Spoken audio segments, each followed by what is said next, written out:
এই হলো গিয়ে ভারতবর্ষের নারীদের অবস্থা আজকাল। তারা হাজারো স্বপ্ন নিয়ে এগানোর চেষ্টা করছে, আর ঠিক তখনই পুরুষ রূপে কাপুরুষ চণ্ডালের শিকার হচ্ছে সেই নারী। আমাদের দেশ তো স্বাধীন হয়ে গেছে প্রায় অনেকগুলো বছরই হলো, আমরাও তো এই ভারতবর্ষেরই এক নারী। তাহলে আমাদের কি স্বাধীনতার কোনো অধিকার নেই? ভদ্র পুরুষ রূপে কোনো চণ্ডালের শিকার না হয়েই কি আমাদের স্বপ্নের কাছাকাছি পৌঁছতে নেই? যেই দেশে নারী শক্তির পূজারী আমরা সবাই, সেই দেশেই এই নারীদের এত অসম্মানের শিকার হতে হয় কেন?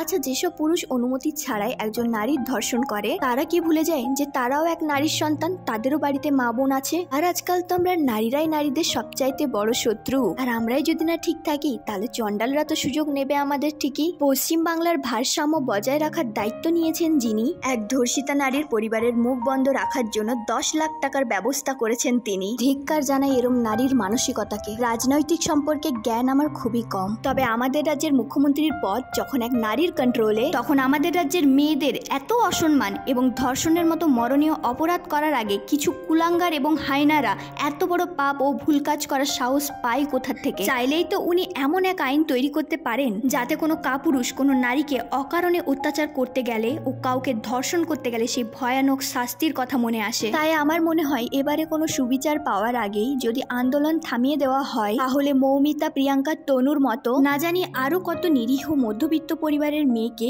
এরম অত্যাচারিত এবং অসম্মানিত হয়ে হারতে হবে এই হায়নাদের কাছে। মনে রাখবেন, যারা নারীকে সম্মান দিতে জানে তারা কখনো চরিত্রহীন হয় না। সবাই নারীকে সম্মান দিতে জানে না, কারণ সবার মধ্যে তো মানুষত্বই নেই।